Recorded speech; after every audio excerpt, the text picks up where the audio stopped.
ben begonnen met zeefdrukken ongeveer 5 jaar geleden, toen ik op school zat. Vrienden van mij en ikzelf wouden een feestje geven, maar ja, we hadden geen geld, dus we moesten op een goedkope manier posters drukken. En vandaar dat we bij zeefdruk uitkwamen. En eigenlijk het eerste moment dat ik die zeef optilde en het resultaat zag, dacht ik, wow, op deze manier heb ik echt altijd al een beeld willen maken. Ik ben Rick Berkemans, ik ben illustrator en ik werk onder de naam Head Of. Ja, ik kende het merk Dope al langer en ik kreeg een mailtje vanuit de ontwerper daar. Van hey, we doen allerlei soorten samenwerkingen met interessante mensen en we vinden het heel cool wat je doet met je prints en zo. Kunnen we niet eens een keer samen iets doen? De Sinner was voor mij een heel leuk uitgangspunt. Ja, zondigen of een zin, zeg maar, is eigenlijk iets wat je niet echt mag doen. Maar het is ook niet zo illegaal dat je er voor de gevangenis in draait. Voor de print zelf ben ik vooral van uitgegaan, oké, weet je wel, je mag al die dingen mag je dus eigenlijk niet doen.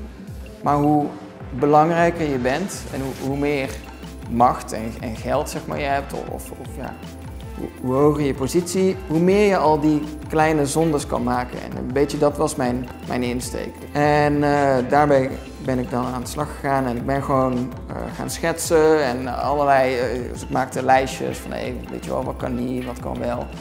En gewoon eigenlijk tekeningen gaan maken. En uiteindelijk had ik dus een hele stapel tekeningen en die ben ik tot één grote compositie gaan maken. En vanuit daar kom ik steeds verder tot een eindbeeld. Nou, dus ik ben aan de slag gegaan met de 2 kleuren van de Sinner, oranje en blauw. En juist de techniek, zeefdrukken leent zich daar heel erg voor, want je moet voor elke laag 1 kleur aanhouden. En als je die over elkaar heen drukt, krijg je weer nieuwe mengkleuren. En juist zeg maar, met minimale middelen het maximaal eruit halen, dat vind ik juist zo mooi aan het zeefdrukken zelf. En ik denk dat je dat ook wel weer terug ziet in de print. De techniek van het zeefdrukken, hoe je dat maakt, zeg maar, al die kleine dingetjes die fout gaan, die maken die print zo speciaal. Er zijn er maar 25 van gemaakt. En ze zijn allemaal net ietsjes anders, net omdat je alles met de hand doet. Je drukt gewoon 3 keer 25 papieren op een andere manier natuurlijk. En al die kleine dingetjes die dan tijdens het drukken fout gaan, dat is juist de charme van de print. En dat maakt het denk ik wel zo bijzonder.